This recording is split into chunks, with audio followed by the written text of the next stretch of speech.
देखिए dear student, आप लोग जो हम लोग पेपर पढ़ने जा रहे हैं, the code of civil procedure 1908।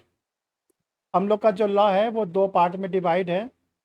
एक पार्ट को हम लोग कहते हैं सिविल नेचर के सूट और एक को कहते हैं क्रिमिनल नेचर के सूट। देखो, जो सिविल नेचर के सूट होते हैं वो गवर्न होते हैं पूरे के पूरे सीपीसी से। उसके लिए जो पूरा पूरा प्रोसीजर सिस्टम है वो सीपीसी का उस पर लागू होता है। और जो क्रिमिनल होते हैं, क्रिमिनल में हम लोग सूट नहीं बोलते, क्रिमिनल केसेस बोलते हैं, ध्यान रखिएगा। सूट चलता है सिविल नेचर में और क्रिमिनल में चलता है क्रिमिनल केसेस। और जो सारे क्रिमिनल केसेस हैं वो हम लोग के गवर्न होते हैं सीआरपीसी से, भारतीय नागरिक सुरक्षा कानून से। ठीक है, कितना प्यारा नाम है। अब उसी से आप लोग गवर्न हो गए आगे के समय में। तो चलो हम लोग पहले सीपीसी पर आते हैं। देखिए, जो सीपीसी है, पहले तो इसका सही से प्रोनाउंसिएशन कैसे बोलना है, कैसे नाम लेना है। तो उसका नाम है the code of civil procedure 1908। The code of civil procedure 1908 और एक्ट नंबर 5 ऑफ 1908। तो पूरा इस एक्ट का नाम है the code of, good evening sir. Good evening, the code of civil procedure 1908, act number 5 of 1908, सिविल प्रक्रिया संहिता 1908, सन 1908 का अधिनियम संख्या 5। देखो ये क्या कहता है, इसका मतलब ये होता है कि 1908 में जितने भी कानून बने, इस कानून का नंबर था 5, 5th नंबर का। इसके पहले 1908 में 4 एक्ट ऑलरेडी बन चुके हैं और इसका नंबर है 5वां। जैसे आप लोग को कई बार बताया गया है, आप लोग जिस भी कॉलोनी में रहते हो, मोहल्ले में रहते हो, वहाँ मकान नंबर होता है। तो अगर आपके बाद किसी का मकान बना होगा तो उसका मकान नंबर आपके बाद का होगा। ठीक। तो ये है एक्ट नंबर 5।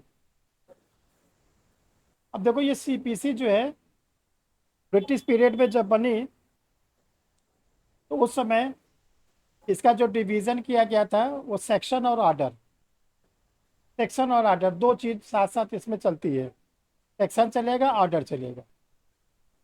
जो सेक्शन है वो 158 है और जो ऑर्डर है वो 51 है।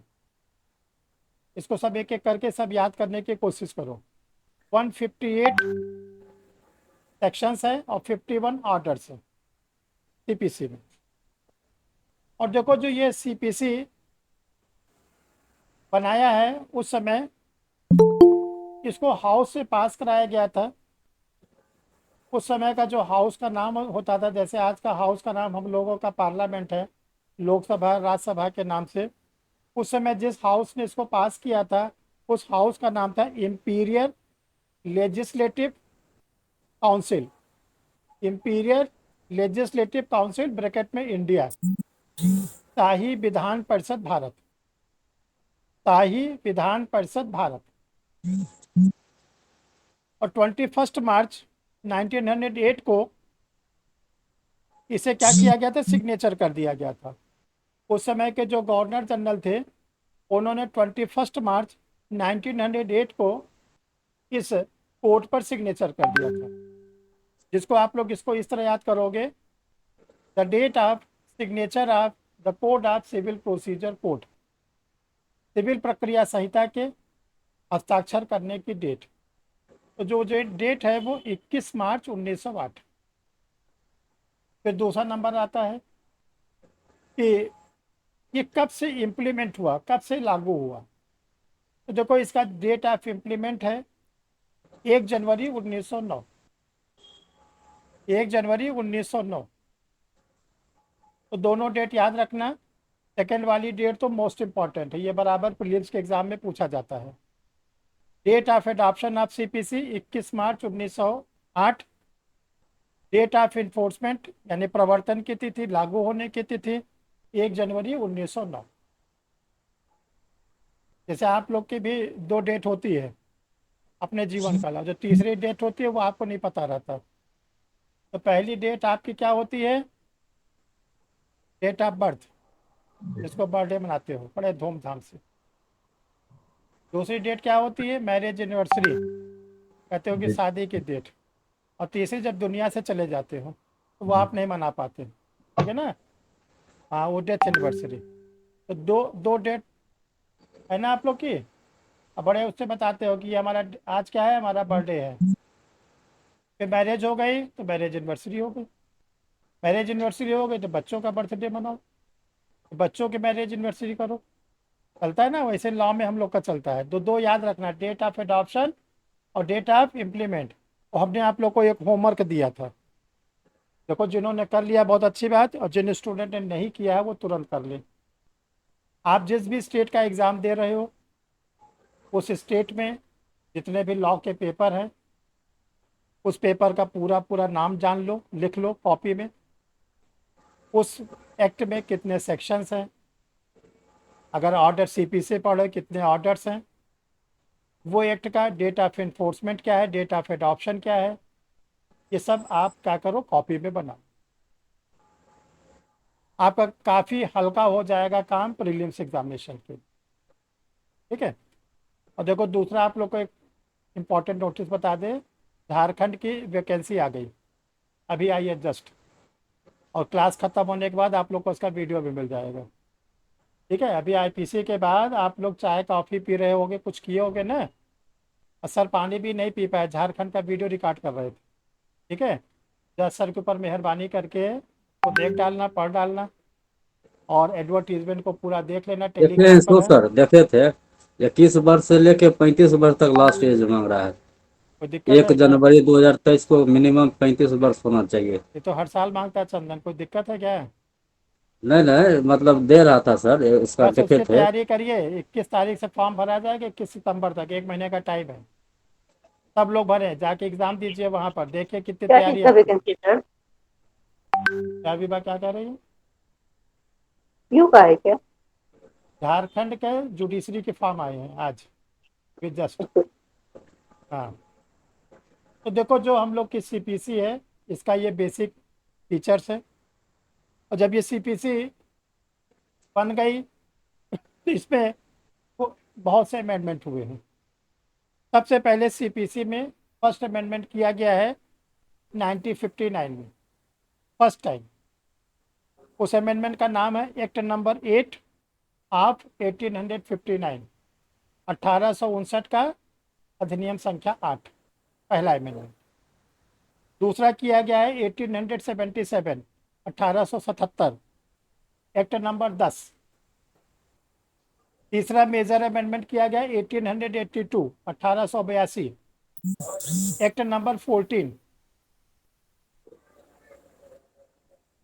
और इसके बाद जो हम लोग की सीपीसी चल रही है, देखो जो हम लोग 1900 की सीपीसी पढ़ रहे हैं, इसके पहले जो ये सीपीसी अभी हमने आपको बताया, 1859, 1877, 1882, ये सब क्या थी, रीजनल थी।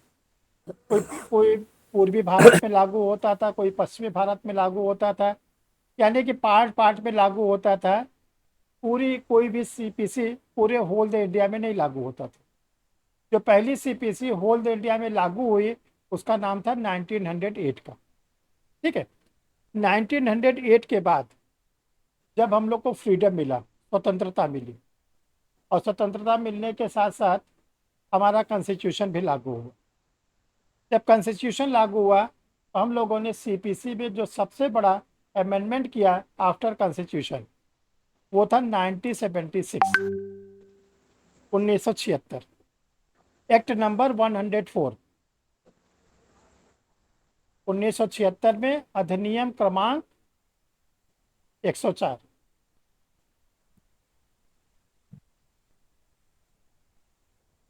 देखो इस अमेंडमेंट का मेन मोटिव ये था कि जो हमारी पोस्टल सर्विसेज थी, डाक सेवा, वो 1973 में बहुत स्ट्रांग हो गई, 1973 में।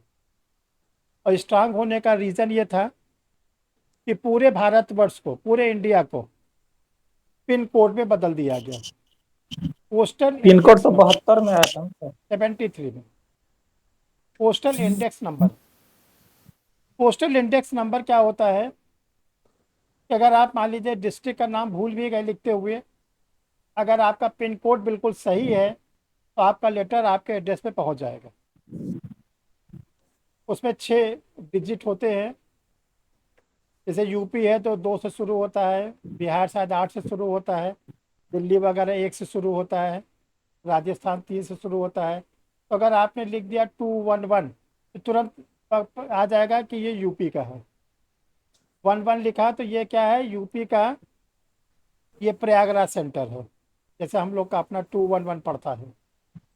तो ये हुआ कि पोस्टल सर्विसेज इतनी स्ट्रांग हो गई है कि जो सीपीसी में सिविल सूट चलते हैं, ऐसा क्यों नहीं करते कि सिविल सूट पे जो सम्मन भेजा जाता है, सम्मन कोर्ट का कोई कर्मचारी लेकर जाता था। पता ये चलता था कोई सम्मन कोर्ट ने इशू तो कर दिया, लेकिन कर्मचारी नहीं मिला, 2-2 दिन 4-4 दिन सम्मन कोर्ट पे पड़ा है।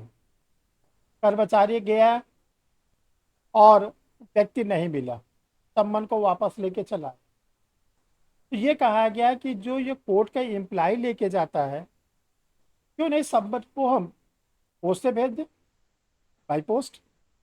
अब बाई पोस्ट में ऑप्शन दिया गया था कि बाई रजिस्ट्री, जिसका और मॉडिफाइड फॉर्म आ गया है क्या, स्पीड पोस्ट प्रेजेंट टाइम में।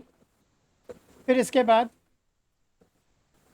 जो सीपीसी में मुकदमा जीत जाता था उसके लिए उसको प्रोटेक्शन दिया गया।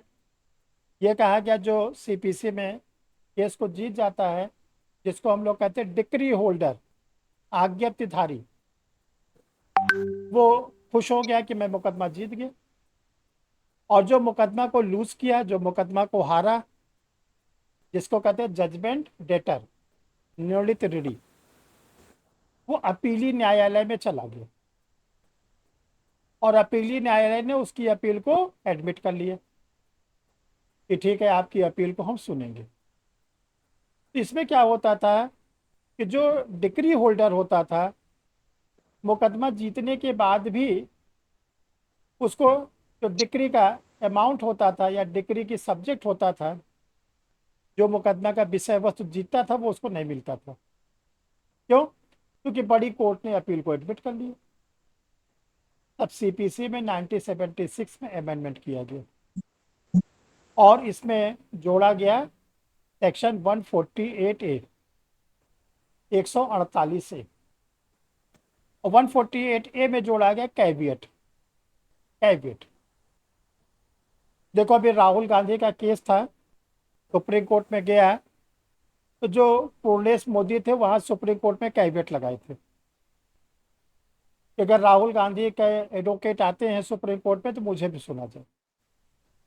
तो जैसे राहुल गांधी के एडवोकेट मनु सिंघवी ने वहां पर अपील फाइल किया, तो सुप्रीम कोर्ट ने क्या किया, कैविएटर को बुला लिया और बोला कि आप इस पर जवाब दीजिए, अगर कुछ कहना चाहते हो। उन्होंने जवाब दिया, कोर्ट ने डेट लगाया, डेट पे बोल दिया कि जो सबऑर्डिनेट कोर्ट का जजमेंट था वो क्या है, ठीक नहीं है, और राहुल गांधी को स्टे दे दिया। तो कैविएट को सीपीसी में पहली बार लाया गया 148 में। देखो, है तो ये सीपीसी में, लेकिन ये सिविल और क्रिमिनल दोनों पे लागू होता है, ये ध्यान रखिए। क्रिमिनल लॉ के लिए अलग से कोई कैविएट नहीं होता, क्रिमिनल लॉ में भी कैविएट इसी में आता है।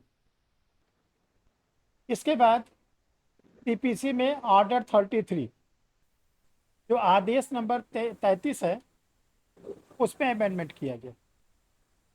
पहले पापर सूट होता था, पापर मतलब गरीब व्यक्ति, निर्धन व्यक्ति, लेकिन 1976 के पहले ये डिफाइन नहीं था कि गरीब कौन है, किसको गरीब माना जाए। तब 1976 में ऑर्डर 33 को रिप्लेस कर दिया गया, शब्द को वहां पे लाया गया इंडिजेंट पर्सन, अकिंचन व्यक्ति, निर्धन व्यक्ति। और ये कहा गया कि देखो, गरीब बनने का लाभ किसको मिलेगा, किसको माना जाएगा इंडिजेंट। तो अगर जो सिविल सूट चलता है, सिविल सूट 2 तरह से होता है, एक में आपको कोर्ट फीस लगाना पड़ता है, एक में कोर्ट फीस नहीं लगाना पड़ता। ठीक, जैसे पहले फैमिली कोर्ट में कोई कोर्ट फीस नहीं होती थी, फैमिली कोर्ट में कोई एडवोकेट अलाउ नहीं होता था। कंज्यूमर प्रोटेक्शन फोर्स जो होता है, कंज्यूमर फोरम की जो कोर्ट होती है, फोरम के कोर्ट, उसमें भी ना तो एडवोकेट की ज़रूरत थी 86 में जब बना था, और न ही कोई कोर्ट फीस लगती थी। तो ये कहा गया है कि ऐसा केस, ऐसा सिविल सूट जिसमें कि कोर्ट फीस जितनी बताई गई है उस व्यक्ति के पास उतने पैसे नहीं हैं। अगर कोर्ट फीस 500 रुपया बताया गया, उसके पास 500 रुपये नहीं, तो उसको कहा जाएगा इंडिजेंट पर्सन। ऐसा व्यक्ति जहां पर कोर्ट फीस प्रिस्क्राइब्ड नहीं है, कोर्ट फीस प्रिस्क्राइब्ड है, वहां किसको गरीब कहा जाएगा? उसके पास जो मोएबिल और इमोएबिल, चल और अचल जो प्रॉपर्टी है, वो 100,000 से ज़्यादा की न हो। तो पहली बार 1976 में इन सब बातों को लाया। फिर हमारे सीपीसी में जब और चेंजेस हुआ, तो हमारी गवर्नमेंट ने लॉ कमीशन के रिकमेंडेशन पर एक कमेटी बनाई, जस्टिस मलीमत कमेटी। देखो, जस्टिस मलीमत कमेटी ने ढेर सारे सुझाव दिए थे, उनमें से सीपीसी को क्या लिया गया, और इसी चीज जस्टिस मलीमत कमेटी के रिपोर्ट पर ही सीआरपीसी में जोड़ा गया plea bargaining. Plea bargaining 265A। तो जो इन्होंने सीपीसी पर अमेंडमेंट के बारे में कहा, उसको हम लोगों ने, हमारी सरकार ने तुरंत उसको अडॉप्ट किया।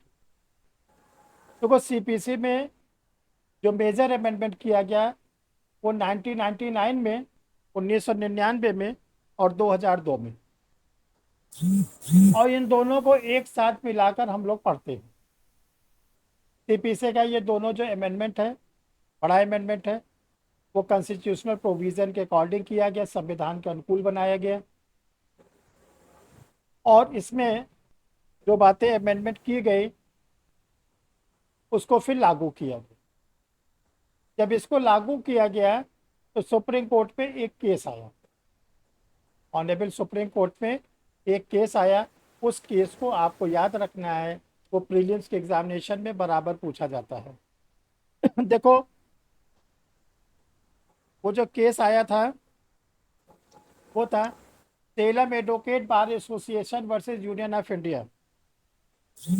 सेलम एडवोकेट बार एसोसिएशन बनाम भारत संघ या यूनियन ऑफ इंडिया। देखो, इस केस में सीपीसी के दोनों अमेंडमेंट को चुनौती दी गई। ये कहा गया सीपीसी का जो दोनों अमेंडमेंट है, ये 3 चीज़ों को ब्रीच करता है। पहला तो ये ब्रीच करता है प्रिंसिपल ऑफ नेचुरल जस्टिस, प्राकृतिक न्याय के सिद्धांत को। दूसरा, ये ब्रीच करता है कॉन्स्टिट्यूशन ऑफ इंडिया के आर्टिकल्स को। और तीसरा, ये जो ब्रीच करता है एडवोकेट एक्ट को, अधिवक्ता अधिनियम 1961 को। 3 बातों को चुनौती दी गई।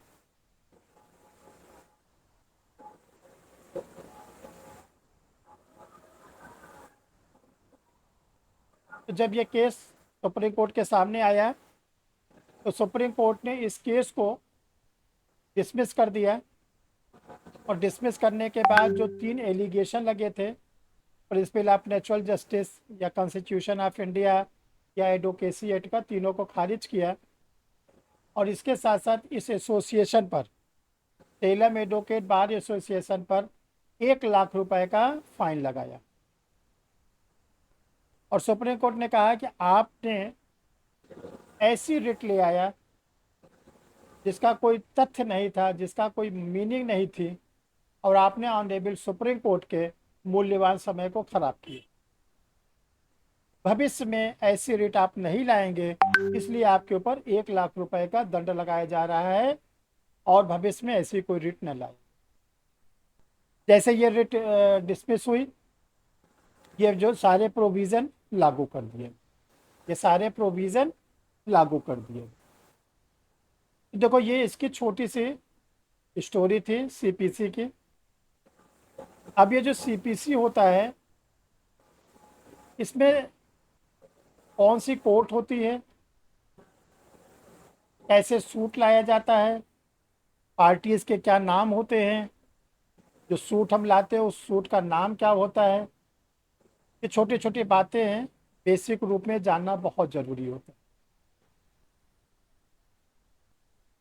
तो जैसे आपसे क्वेश्चन ये पूछा जाए कि सिविल सूट क्या होता है, सिविल सूट से आप क्या समझते हैं, ऐसा कौन सा सूट है जो आप सिविल कोर्ट में लाएंगे। तो आर्यन सहाय क्या आंसर दोगे आप। सर जो सिविल इन नेचर होगा, क्या चीज, जोर से बोलो भाई। जैसे सर जो सिविल इन नेचर होगा, जैसे जैसे ट्रांसफर ऑफ प्रॉपर्टी का हो गया, हम्म, और आप किसी टॉर्च में हो गया कि कोई दिक्कत और आ गई। चलो काउंट कराते रहो, सुनते रहे, 9 बज जाएगा, हम चले जाएंगे, तुम भी चले जाना। सेक्शन 9 जी पढ़ा सर। सीपीसी, सेक्शन 9 पढ़ा सीपीसी। No sir. नहीं पढ़ा। अच्छा चलो। सुचिता वर्मा के नाम से कौन जुड़ा है। कैमरा क्यों ऑफ रखते हो भाई, कैमरा ऑन रखो। जिसका जिस, हाँ बताइए, सिविल सूट क्या होता है, यस नो बताइए जो आपको मालूम है। आवाज़ आपकी नहीं आ रही है, नहीं आ रही है, म्यूट उसको, माइक को तो ओपन करिए। ओके। हाँ बोलिए। हाँ सर, सिविल नेचर के सूट्स प्रॉपर्टी से रिलेटेड केस हो गए, जैसे जो भी होते हैं सिविल नेचर जैसे में जो आते भी हैं। होते हैं, ये कौन ढूंढेगा, आप ढूंढेंगे कि हम ढूंढेंगे। सर प्रॉपर्टी से रिलेटेड केसेस और सर फैमिली से रिलेटेड केसेस, हम्म, ये सिविल सूट रहते हैं। प्रॉपर्टी से रिलेटेड और फैमिली से रिलेटेड। जी, और भी हैं लेकिन सर नहीं आ रहा है। ये आप जो बता रहे हैं, कहाँ से आपको पता चला, ये कोई सेक्शन में कहा गया है, हाँ सर, किस थोड़ा सेक्शन में। डिवाइड सेक्शन, सर सेक्शन तो मुझे याद नहीं, कंफर्म नहीं है, बट हाँ है, दिया गया है। चलिए अच्छा कोई बात नहीं, देखो घबराइए नहीं, सीखने के लिए आपने ज्वाइन किया है क्लासेस को, इस जी। प्लेटफॉर्म पे नहीं सीखोगे तो कहाँ सीखोगे। इसलिए बढ़ चढ़ कर हिस्सा लीजिए, क्रॉस क्वेश्चन पूछिए, सीखिए। अदरवाइज हम तो बोल देंगे कि क्लास खत्म हो गई 1 महीने बाद, 1.5 महीने बाद, तो फिर क्या करिएगा। सिविल कोड किसको कहते हैं, कहाँ ले जाएंगे सूट, प्रॉपर्टी का और फैमिली का। सिविल कोर्ट में ही। सिविल कोड कितने प्रकार की होती है।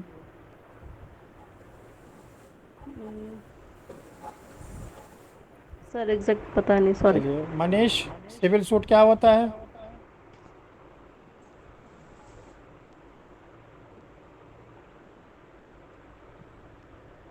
आवाज़ नहीं आ रही है मनीष, माइक को ओपन तो करिए, तभी तो आपकी आवाज़ आएगी। Sorry sir, sorry sir. ऐसे विवाद जो संपत्ति से संबंधित हो, पद से संबंधित हो, ऐसे विवाद से सूट कहलाते हैं। पति पत्नी का झगड़ा किस में आता है, प्रॉपर्टी में। सिविल सूट में, हाँ सर, प्रॉपर्टी और सिविल पारिवारिक मसले भी आते हैं सर इसमें। अच्छा चलो ठीक। सिविल कोड कितनी होती है। सर ये नहीं पता। नहीं पता। चलो देखो, जो लोग नए स्टूडेंट हो, सब लोग कैमरा को ऑन रखा करो, सुना करो, सीखा करो, ठीक है। देखो क्या है, जो आज जो कंप्लीट हो जाएगा, कल फिर नया चैप्टर आएगा, फिर परसों नया चैप्टर आएगा, तो डे बाय डे आप लोग के कोर्स आगे बढ़ेंगे, पीछे नहीं बढ़ेंगे। तो हमारा ये कहना है कि जो चैप्टर जिस दिन कंप्लीट हो, कोशिश करिए कि उसकी सारी बेसिक चीज़ें आपको क्लियर होनी चाहिए। देखो आपसे कोई पूछे कि सिविल सूट क्या होता है, तो आप शुरुआत कैसे बोलोगे, कहाँ से शुरू करोगे। आप बोलोगे कि जो सिविल सूट होते हैं उसको सेक्शन नंबर 9 में डिफाइन किया गया।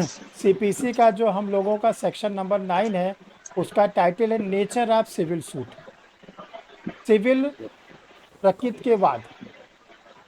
तो देखो जो सिविल प्रकृति के वाद होते हैं, वो दो चीज़ों से रिलेटेड होते हैं। ठीक है, किन किन चीज़ों से होते हैं जय? एक प्रॉपर्टी से रिलेटेड एंड डेजिग्नेशन पोस्ट से रिलेटेड। हाँ, पद संबंधी, धन संबंधी हिंदी में, और इंग्लिश में कहते हैं प्रॉपर्टी से रिलेटेड या किसी पोस्ट से या डिजिग्नेशन से रिलेटेड। इससे रिलेटेड जो मैटर आते हैं उसको हम लोग कहते हैं सिविल सूट।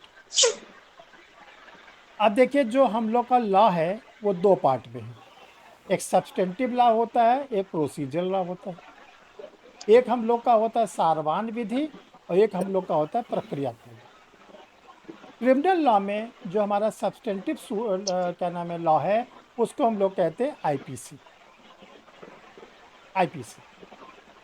और उसका जो प्रोसीजरल लॉ है उसको हम लोग कहते हैं सीआरपीसी। जो हमारी सीपीसी है जिसको हम लोग पढ़ रहे हैं वो है प्रोसीजरल लॉ। अब क्वेश्चन आता है कि जो हम लोग सीपीसी पढ़ रहे हैं प्रोसीजरल लॉ, इसका सब्सटेंटिव लॉ क्या है? इसका सब्सटेंटिव लॉ क्या है? जैसे हमने बता दिया कि सीआरपीसी का सब्सटेंटिव है आईपीसी, तो सीपीसी में जो सिविल सूट ऑपरेट होते हैं, सिविल ट्रायल चलता है, कौन से मैटर का चलता है? सीपीसी तो हमारा ऑपरेटिव पोर्शन है ना, ऑपरेट करने वाला पोर्शन है सिविल सूट को। लेकिन जो सिविल सूट है जिसको सेक्शन 9 में बताया गया, जिसके कम से कम 25 एग्जाम्पल आपके टेक्स्ट बुक में दिए गए हैं कि ब्रीच ऑफ कॉन्ट्रैक्ट है, पार्टनरशिप का मैटर है, लॉ ऑफ टार्ट्स का मैटर है, रेंट कंट्रोल का मैटर है, जुडिशल सेपरेशन का मैटर है, डिवोर्स का मैटर है, उसमें सीरीज दी गई है ना। आपको ये बताना है कि जो सिविल नेचर के जो 25 इसके एग्जाम्पल हैं वो जो गवर्न होते हैं जिस एक्ट से, जैसे हमारा Indian contract act, Indian partnership act, sale of goods act, negotiable instrument act, law of torts, ये सब जितने मैटर्स हैं हमारे, हिंदू लॉ, मोहम्मदन लॉ, इसमें कोई डिस्प्यूट होगा तो कहाँ जाएंगे हम? आपने किसी को किराएदार रखा अपने मकान में, आपका मकान नहीं खाली कर रहा है, या आप किसी के मकान में किराएदार गए और मकान मालिक आपको समय के पहले निकाल रहा है, एग्रीमेंट के पहले निकाल रहा है, तो लॉ तो ये कहता है ना कि आप फिर उसके अगेंस्ट सूट लाइए, ये थोड़ी किसी लड़ाई झगड़ा करेंगे। तो ये सूट कहाँ लाओगे आप? तो उसका नाम है सिविल कोर्ट, उसका नाम है सिविल कोर्ट। और देखो, civil court whole the India में केवल 3 है, सिविल जज जूनियर डिवीजन, सिविल जज सीनियर डिवीजन और डिस्ट्रिक्ट जज। चाहे यूपी हो, चाहे एमपी हो, चाहे बिहार हो, चाहे राजस्थान हो, तीन ही कोर्ट को कहा गया है सिविल कोर्ट। सिविल जज जूनियर डिवीजन, सिविल जज सीनियर डिवीजन और डिस्ट्रिक्ट जज। जो एडीजेस होते हैं, एडिशनल डिस्ट्रिक्ट जज, वो ध्यान रखिएगा वो सीपीसी के ओरिजिनल कोर्ट नहीं है, वो डीजे के क्या है, हैंड्स है।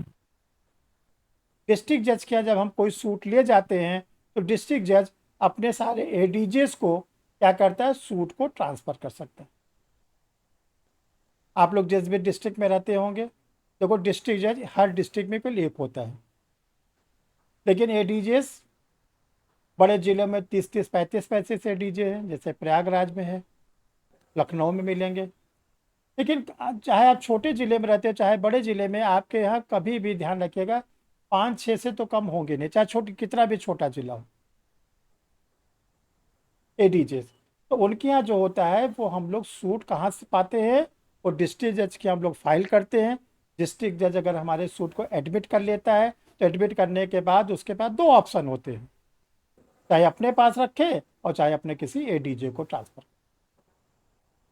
क्योंकि डिस्ट्रिक्ट जज नोडल ऑफिसर भी होता है डिस्ट्रिक्ट लेवल पर, डिस्ट्रिक्ट जज को एडमिनिस्ट्रेटिव वर्क भी बहुत करने होते हैं डिस्ट्रिक्ट के, तो वो क्या करता है, अपने पास कम क्रिमिनल सूट और सिविल सूट रखता है, बाकी अपने एडीजेस को ट्रांसफ़र कर देता है।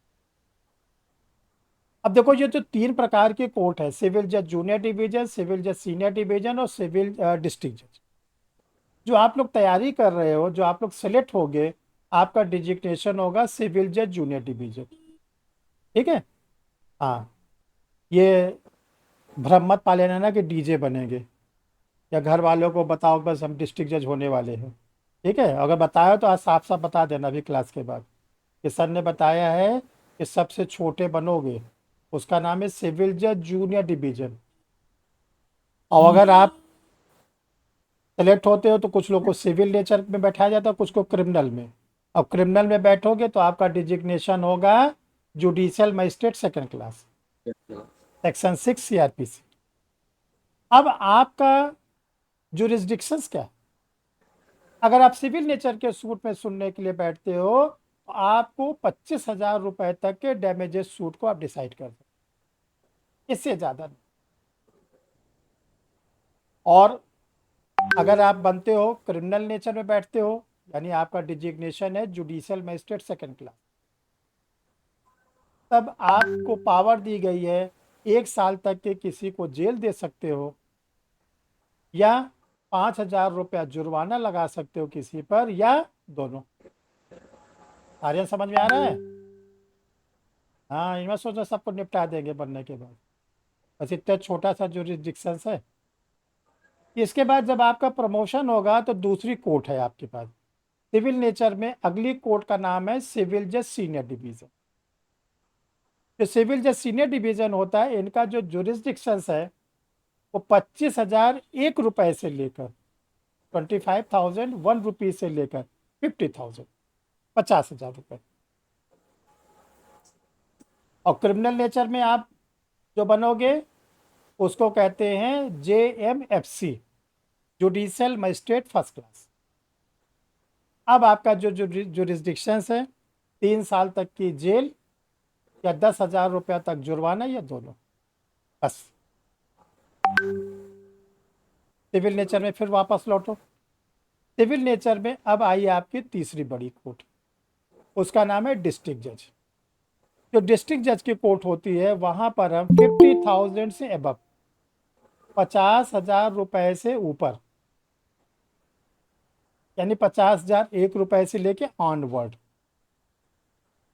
ऑनवर्ड का मतलब है चाहे वो 1 लाख का हो, 10 लाख का हो, 20 लाख का हो, 10 करोड़ का हो, चाहे जितने का हो, उसका ओरिजिनल कोड जो है वो है डिस्ट्रिक्ट जज। और देखो एक चीज ध्यान रखना, हाई कोर्ट सिविल कोर्ट नहीं है। सेट कर लो अपने माइंड में, हाई कोर्ट सिविल कोर्ट नहीं है। हाई कोर्ट सिविल मैटर पे अपीलेट कोर्ट है। हाई कोर्ट सिविल मैटर पर रिविजनिस्ट कोर्ट है। बट क्रिमिनल सूट में हाई कोर्ट क्रिमिनल का ओरिजिनल कोर्ट है। क्रिमिनल की सबसे बड़ी कोर्ट जो होती है ओरिजिनल सूट के लिए, वो है ऑनरेबल हाई कोर्ट। ठीक, ये प्री का इंटरव्यू का बिल्कुल इंपॉर्टेंट क्वेश्चन।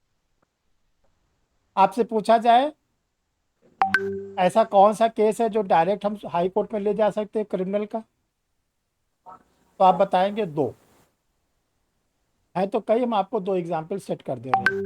एक तो अगर आपको एंटीसिपेटरी बेल चाहिए 438 में, 438 में, तो आपके पास पावर है कि आप हाई कोर्ट डायरेक्ट जा सकते हैं।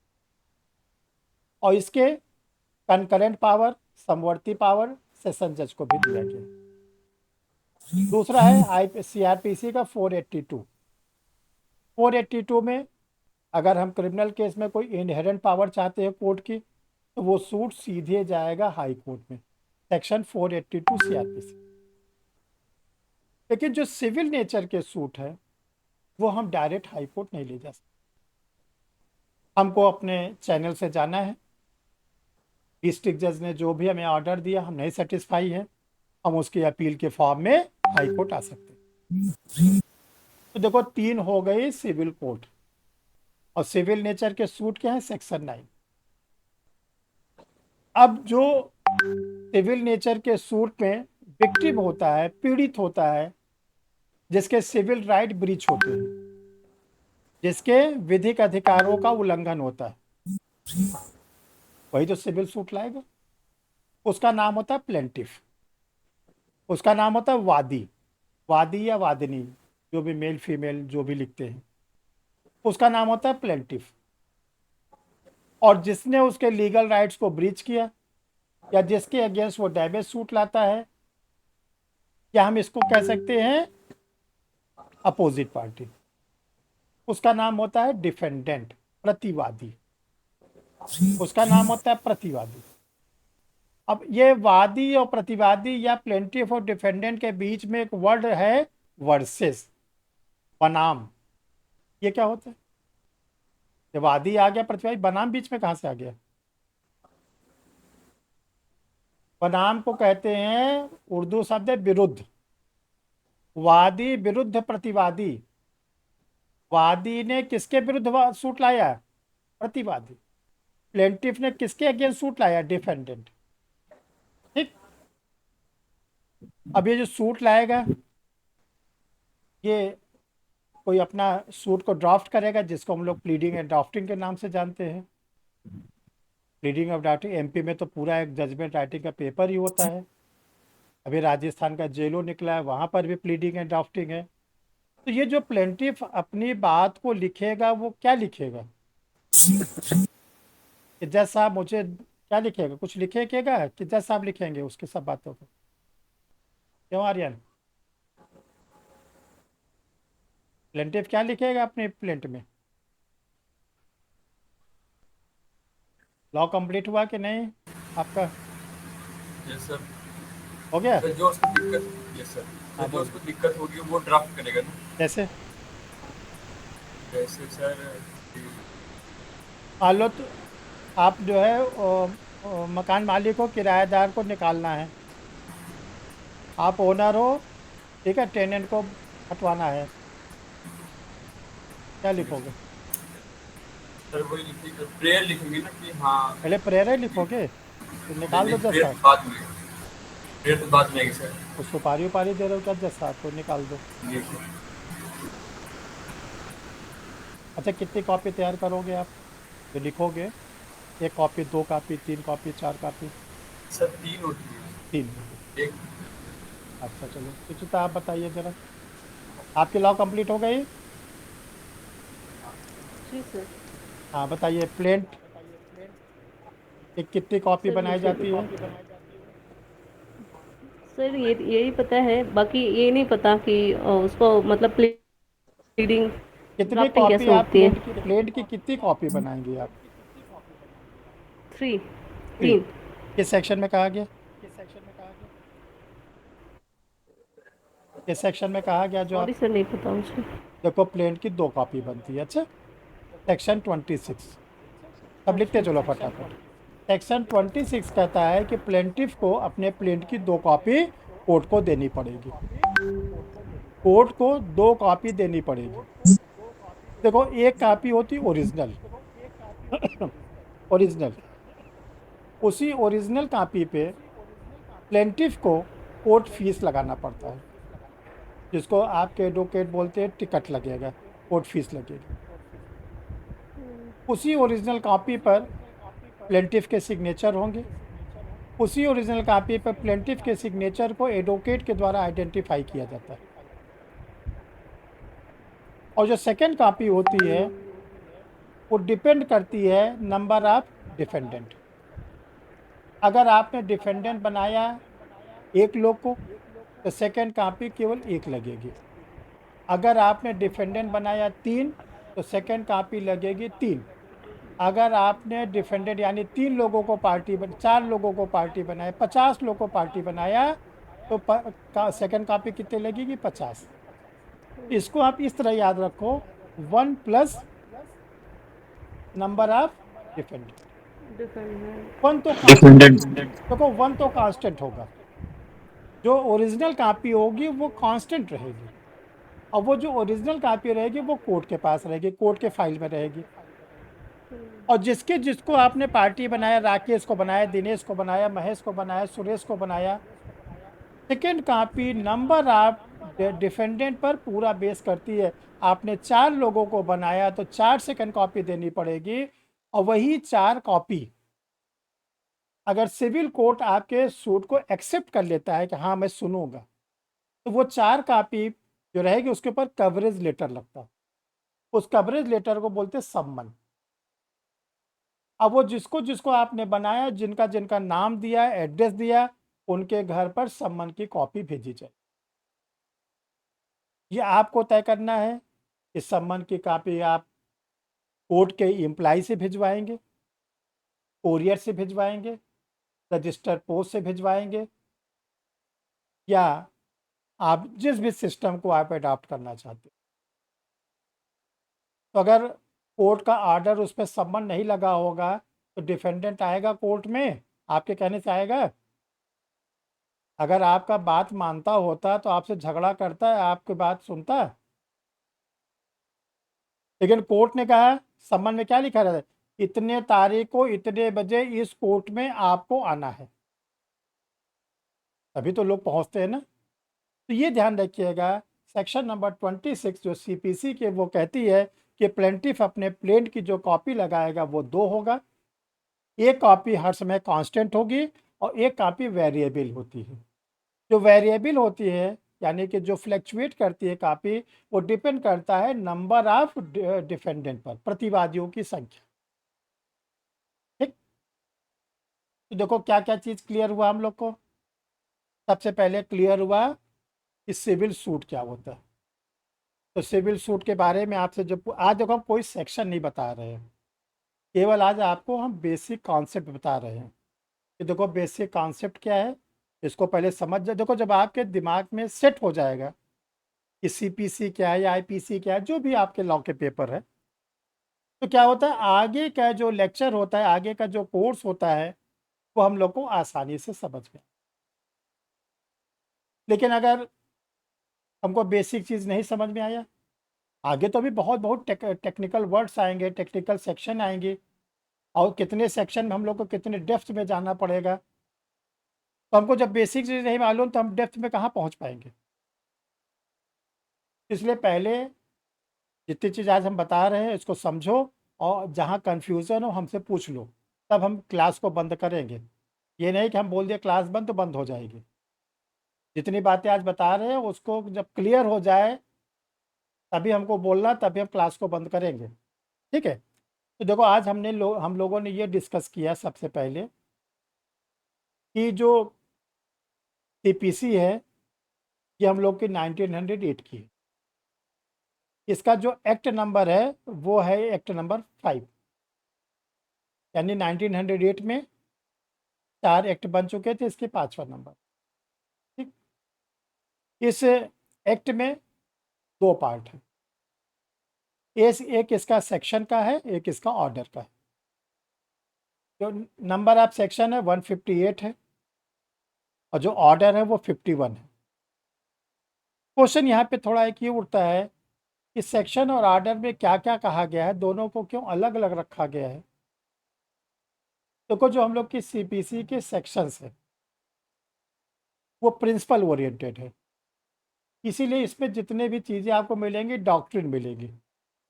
डॉक्ट्रिन का मतलब है लैटिन वर्ड, इंग्लिश वर्ड है प्रिंसिपल, हिंदी वर्ड है सिद्धांत।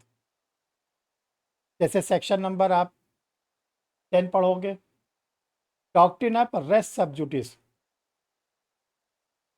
इंग्लिश में हम लोग बोलते हैं principle of res sub judice, Hindi में पढ़ते विचाराधीन न्याय का सिद्धांत।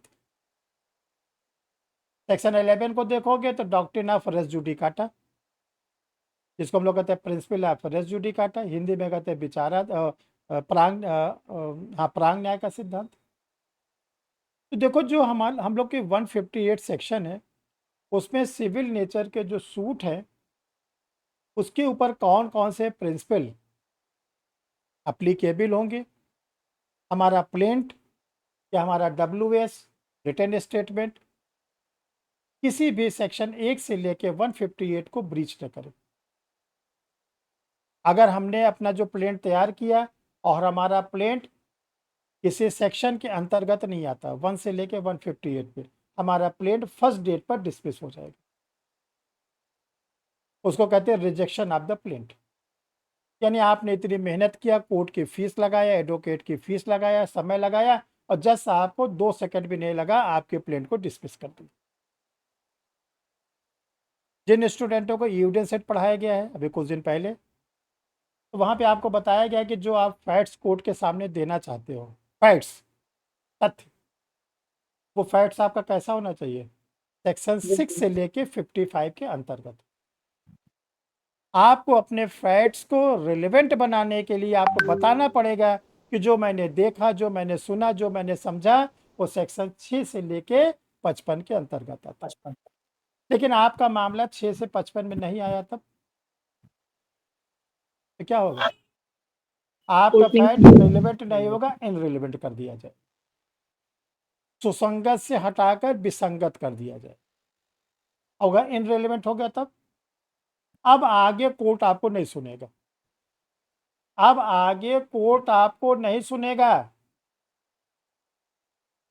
जैसे आपने प्रीलिम्स का एग्जाम दिया तो दो ही चीज है, या तो प्री क्वालिफाई या तो प्री नहीं क्वालिफाई। बेवकूफ लोग क्या कहते हैं, अरे सर मेरा 1 नंबर से रुक गया। दूसरा बड़ा बेवकूफ और मिलता है, 32 साल से हमको मिल रहा है, अरे सर मेरा 3 नंबर से रुक गया। हमको ये बताओ, चाहे आप 1 नंबर से रुके हो, चाहे 3 नंबर से रुके हो, चाहे 5 नंबर से रुके हो, सबका तो एक ही कंक्लूजन निकला ना, you are not entitled for the mains examination. यही तो कंक्लूजन है ना। और दूसरा वाला बाजी मार गया, वो बैठ गया मेंस में, फिर रिजल्ट आया, जो मेरिट में आ गया वो कॉल कर लिया जाएगा इंटरव्यू के लिए। अब और बड़ा बेवकूफ़ मिलेगा, बड़ा वाला, वो बोलेगा सर मेरा 3 नंबर होता तो मैं भी इंटरव्यू देता। जैसे यूपी का स्टार्ट हो रहा है परसों से, तो जो जिसका इंटरव्यू दूसरी बात कर रहा है कि सर मॉक में क्या तैयार करे वो, और जो दूसरा बड़ा समुदाय है, सर 1 नंबर होता मैं भी इंटरव्यू देता। हमने कहा तुम 28 के बाद बताना, तो हम तुम्हारी बात को सुनेंगे, क्योंकि तुम्हारी बात इनरिलेवेंट है, क्यों हम अपना टाइम खराब करें। अब तीसरा देखो, बिग बॉस मिलेगा बेवकूफ़ों का, वो मिलेगा 28 तारीख के बाद यूपी में। वो कौन मिलेगा, देखो 303 तो हो जाएंगे मजिस्ट्रेट, 303 पोस्ट है यूपी में। अब उनकी पुलिस इंक्वायरी, मेडिकल होगी और ट्रेनिंग कॉलेज की तैयारी, ठीक है। और 656 वो टहल टहल के जूनियर के ऊपर धौंस जमाएंगे। अब की बात देखो, मैंने इंटरव्यू दिया था, इसके पहले 2 बार मैं और इंटरव्यू दिया था। अब आप सोचे अच्छा सर कैसे पढ़े थे, क्या क्या पढ़े थे। अब आप उसको मान लिए क्या पैरामीटर है, क्या वो क्या है, पैरामीटर है, मापदंड है आपके सिलेक्शन का। अपना तो ठिकाना नहीं, अपना तो खुद ही बाहर हो गया, तो आपका ठिकाना कहाँ से लाएगा। इसलिए देखो अपने चैनल पर हम सेलेक्टेड को बुलाते हैं, ये उस दिन कल आई थी अस्मिता परसों, सेलेक्टेड से सीखो ना, बहुत सी चीज़ें सीखा होगा आप लोगों ने। तो ये ध्यान रखना कि ऐसे हम लोग का सीपीसी का सूट है, हमेशा हम लोग का एविडेंस एक्ट है। आपका सीपीसी का सूट तभी से कोर्ट एडमिट करेगा जब आपके क्या हो, सिविल राइट ब्रीच हो, जिसको हम लोग बोलचाल की भाषा में लीगल राइट्स कहते हैं। और लीगल राइट्स कौन से ब्रीच हुए हों, या तो आपके पोस्ट से रिलेटेड, आपके मनी से रिलेटेड, या डिजिग्नेशन से रिलेटेड, पद संबंधी, धन संबंधी। पद में एक चीज़ और जोड़ लेना, जो क्या होता है, हम लोगों की पोस्ट भी होती है। और धन तो कोई बात ही नहीं, उसका तो मोबिल मोबिल सारी प्रॉपर्टी है। और जो हमारा ये लीगल राइट ब्रीच हुआ है, पद संबंधी, धन संबंधी, उसको चेक करो कि सही में ब्रीच हुआ है कि नहीं ब्रीच हुआ, तो वो उसका मिलेगा सेक्शन नंबर 9 में सीरीज। अभी क्लास खत्म होने के बाद टेक्स्ट बुक उठा लेना, सेक्शन 9 में दिया है, कम से कम 25 एग्जाम्पल हैं, एक एक एक एक को पढ़ना। पार्टीशन सूट उसमें जाता है, सक्सेशन का सूट उसमें जाता है, हस्बैंड वाइफ के सूट जाते हैं, जुडिशल सेपरेशन जाते हैं, कॉन्जुगल राइट को रिसब्स्टिट्यूट करने का जाता है, रेंट कंट्रोल का मैटर जाता है, तब वहाँ पे सीरीज बताएगी। जब इतनी आपकी तैयारी हो जाएगी तब आप किसी एडवोकेट से उसकी ड्राफ्टिंग कराओगे, और जो ड्राफ्टिंग कराओगे तो वो आपके एडवोकेट उसकी 2 कॉपी तैयार करेंगे, एक ओरिजिनल और एक उसकी सेकंड कॉपी। जो ओरिजिनल होगी वो हर समय कांस्टेंट रहेगी, वो रहेगी कोर्ट के पास, उसी पे आपको कोर्ट फीस लगाना है, उसी पे आपको प्लेंटिफ को सिग्नेचर करना है, उसी पर एडवोकेट को आइडेंटिफाई करना है। और जो उसकी सेकेंड कॉपी होगी वो वेरिएबल होती है, परिवर्तन होता है, वो डिपेंड करता है नंबर ऑफ डिफेंडेंट, प्रतिवादियों की संख्या पर वो पूरा का पूरा निर्भर करता है। और ये सूट हम कहाँ लाएंगे? 3 ओरिजिनल कोर्ट है, सिविल जज जूनियर डिवीज़न, सिविल जज सीनियर डिवीज़न और डिस्ट्रिक्ट जज, जिला जज, जिला न्यायाधीश, जनपद न्यायाधीश। बाकी जो कोर्टें हैं, अभी आप डिस्ट्रिक्ट कोर्ट जाओगे तरह तरह के कोर्ट दिखेगा, जज खफीफा, तो कहीं लिखा रहता है अपर जिला न्यायाधीश। वो सब क्या है, ध्यान रखिएगा, वो ट्रांसफ़र वाले केसेस उनके कोर्ट में भेजे जाते हैं, जैसे एडीजेस है, ठीक है। और हाई कोर्ट आप कोई भी सिविल सूट डायरेक्ट नहीं ले जाओगे। हाई कोर्ट में कोई भी केस सिविल नेचर का आप डायरेक्ट नहीं लिए। हाई कोर्ट सिविल नेचर के सूट को अपीलेट के रूप में सुनता है, अपीली रूप में, पुनरीक्षण रिवीजन के रूप में, ठीक है। चलो अब बताओ किसको क्या नहीं समझ में आया? बहुत हल्की फुल्की बातें आज बताई गई, क्लियर है सबको? नए लोग? आर्यन, सैनी, सहायस, कहाँ भाग गए जी कैमरा बंद करके? मिस्टर आर्यन, क्लियर है? देखो कोई चीज़ न समझ पूछ लो, बता दे तब क्लास बंद करें। माइक खोलो भाई, तभी तो आवाज़ आएगी, आपकी माइक बंद है। कान नाक आँख मुंह सब तो बंद रखते हो भाई। चलो इसे देखो, सर अभी पढ़ूंगा ना, जैसे आपने बताया सेक्शन 26 हो गया और समन 27 हो गया, सेक्शन 9 हो गया, तो उसके बाद अगर कोई दिक्कत होगी तब मैं हाँ देखो, आपको अभी होमवर्क भी हम देंगे, ठीक है, तब क्लास बंद होगी। आप बताइए, तो आपको कोई प्रॉब्लम, कहीं पर कोई कंफ्यूजन हो? सर इसमें जानना था, जैसे ही आपने बताया कि 3 कोर्ट बताया, जो डिस्ट्रिक्ट जज वाला है उसमें जो 50,000 से कितना भी वो देख सकता है सिविल ऑनवर्ड। सूट। हाँ, तो इसमें क्रिमिनल का क्या था? क्रिमिनल का नहीं बताया देखिए सर। क्रिमिनल का जो होता है वो सेक्शन नंबर 6 सीआरपीसी से गवर्न होता है, अच्छा अच्छा, ठीक ठीक है। हम आपको बता भी ठीक। देते हैं। देखो जो क्रिमिनल की कोर्ट्स होती है उसमें 3 मजिस्ट्रेट होते हैं, 3 सेशन जज होते हैं। जो डिस्ट्रिक्ट लेवल का सबसे बड़ा जज होता है उसका नाम होता है डिस्ट्रिक्ट एंड सेशन जज, हिंदी में कहते हैं जिला एवं सत्र न्यायालय, कभी जाके देखना वहाँ पे। जब वो सिविल, देखो पर्सन एक ही, जज साहब एक ही होते हैं, उनकी कोर्ट एक ही होती है। जब वो सिविल नेचर के सूट को सुनते हैं तो उनको कहते हैं डिस्ट्रिक्ट जज। ठीक। वही जज साहब, वही कोर्ट, वही उनके जो रीडर वगैरह हैं, पेशकार वगैरह हैं, जब वो क्रिमिनल नेचर के सूट सुनते हैं तब उनको कहते हैं हम लोग सेशन जज। आज तो पहले ये दूर कर लो। तो क्रिमिनल में टोटल 6 लोग होते हैं, 3 मजिस्ट्रेट होते हैं, 3 होते हैं सेशन जज। जो मजिस्ट्रेट लोग होते हैं सबसे छोटे से बड़ी की ओर है। सबसे छोटे मजिस्ट्रेट को कहते हैं JM second, judicial magistrate second class, इनका बता दिया हमने आपको। दूसरे वाले फर्स्ट क्लास मजिस्ट्रेट, उसको भी बता दिए। तीसरे मजिस्ट्रेटों के जो मुखिया होते हैं, चीफ होते हैं, उनको हम लोग कहते हैं सीजीएम, चीफ जुडिशियल मजिस्ट्रेट। वो एक डिस्ट्रिक्ट में आपको केवल एक ही मिलेंगे।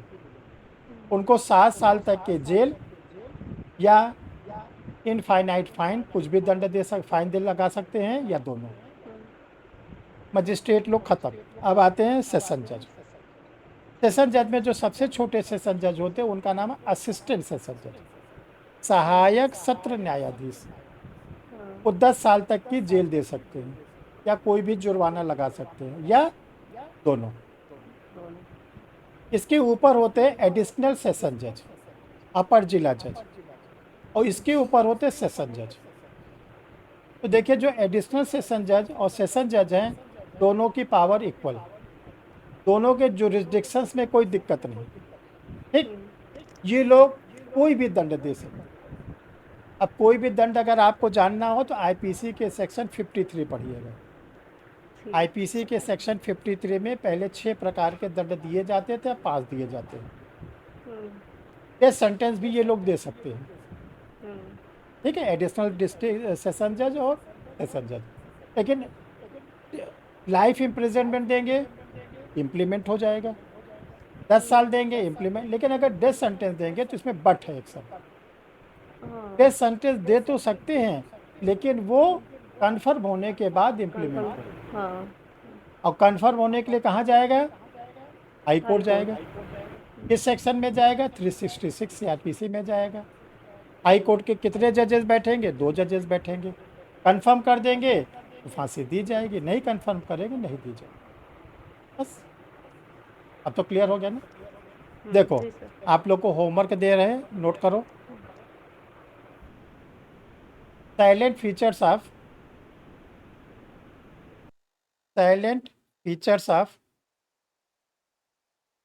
अमेंडमेंट 1999 एंड 2002, सिविल प्रक्रिया संहिता 1999 तथा 2002 के प्रमुख विशेषता। आर्यन मीडियम क्या है?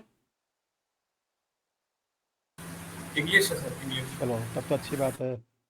आपका क्या है सुचिता मीडियम? हिंदी है सर। चलिए, तो हिंदी इंग्लिश दोनों बोल देते, अपने अपने मीडियम से लिख लिया करो। लेकिन इंग्लिश को सीखना, ये ध्यान रखिएगा।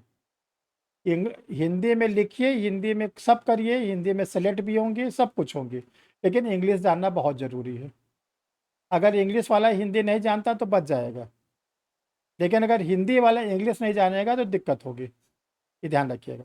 तो देखो, ये आप लोग इसको तैयार रखना, ठीक। दूसरा होमवर्क, सेक्शन 2, सेक्शन नंबर 2 में जितनी भी डेफिनेशन दी गई हैं,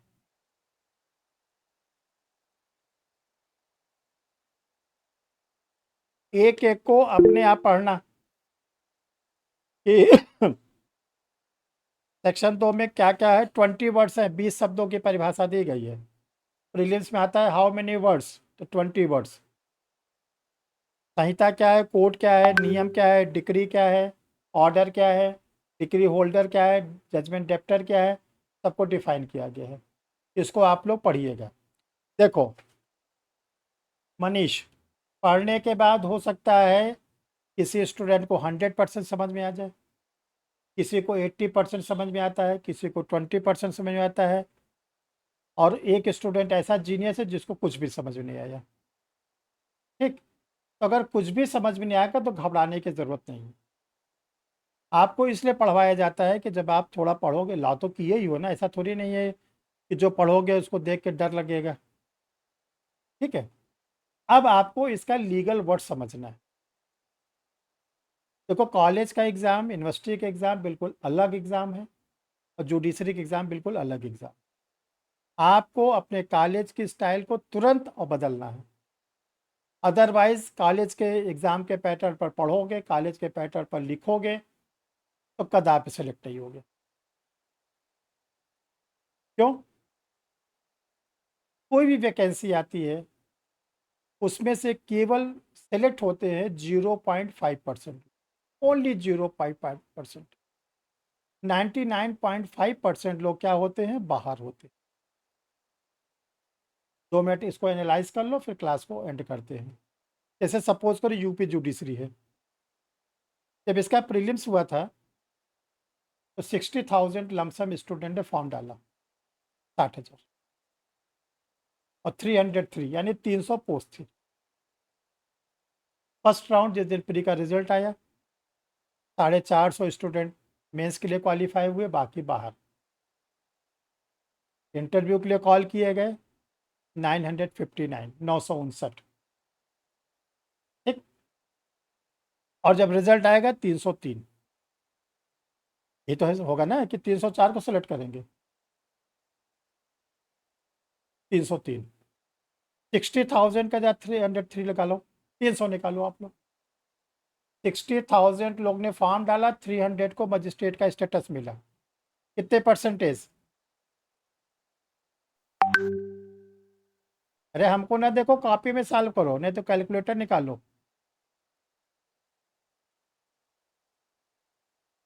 जल्दी बताइए जो जो नए स्टूडेंट हैं।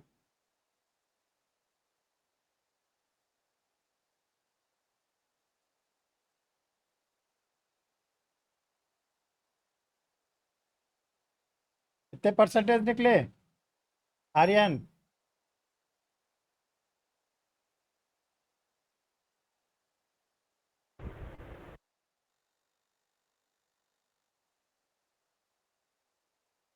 अरे क्या टाइम क्यों लग रहा है भाई आप लोग?